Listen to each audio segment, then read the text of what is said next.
Question చేస్తే తీవ్ర పరిణామాలు వాళ్ళకు ఉంటాయి అని రెడ్ బుక్ రాజ్యాంగం నడిపిస్తూ ఉన్నారు. ఎవరైనా అడిగితే చాలు వాళ్ళను హరాస్ చేసే కార్యక్రమాలు జరుగుతూ ఉన్నాయి.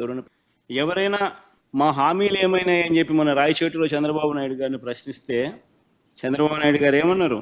సంపాదించే మార్గం ఏదైనా ఉంటే నా చెవిలో చెప్పు అన్నాడు. అంటే ఎంత వెటకారం అయిపోయిందనంటే, నువ్వు రాజకీయ నాయకుడివి, నువ్వు మాటిచ్చావు, అన్ని తెలిసి నువ్వు మాటిచ్చి నేను ప్రశ్నిస్తే సంపద ఎలా సృష్టించాలో నాకు తెలియదు, నువ్వు నా చెవిలో చెప్తే నేను తెలుసుకుంటాను, నువ్వు సంపద నేను సృష్టించిన తర్వాత నీకు ఇస్తాను అంటున్నాడు. ఎక్కడ ఎంత వెటకారంగా ప్రజలతో జీవితాలతో ఆడుకుంటా ఉన్నాడు ఈ మనిషి.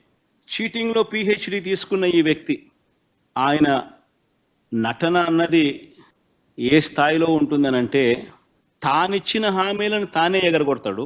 ఎగరగొట్టి చాలా బాధగా ఉంది అంటాడు, ఆవేదనగా ఉందంటాడు, రాష్ట్రం క్లిష్ట పరిస్థితుల్లో ఉందంటాడు, భయం వేస్తుంది అని కూడా అంటాడు, రాష్ట్రం ధ్వంసం అయిపోయింది అని కూడా అంటాడు. ఇవన్నీ కాక అనేటప్పుడు ఆ చేతులు ఊపడము, మాట్లాడడము, దాన వీర శూర కర్ణ. ఎన్టీ రామారావు గారి సినిమా మీరు చూశారో లేదో కానీ, ఆయనకు కాదు ఏదైనా అవార్డు ఏదైనా ఉంటే నటనలో అవార్డు ఇవ్వాల్సింది, చంద్రబాబు నాయుడు గారికి అవార్డు ఇస్తే ఇంకా బాగా పర్ఫెక్ట్గా సరిపోతుంది. ఆ స్థాయిలో నటించే కార్యక్రమం. నేను ఇవన్నీ చెప్పా ఎన్నికలప్పుడు, ఇలానే జరుగుతుంది అని చెప్పా. చంద్రబాబు నాయుడు గారిని నమ్మడం అంటే చంద్రముఖిని నిద్ర లేపడమే అని చెప్పా. చంద్రబాబు నాయుడిని నమ్మడం అంటే పులి నోట్లో తల పెట్టడమే అయ్యా అని మొత్తుకున్నా. చెప్పా నేను ఇవన్నీ.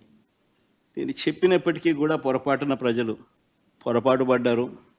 ఈరోజు చంద్రబాబు నాయుడు గారి మోసాలను, చంద్రముఖిని మళ్ళీ నిద్రలేపి ప్రజలందరూ కూడా బాధపడే కార్యక్రమం జరుగుతూ ఉంది.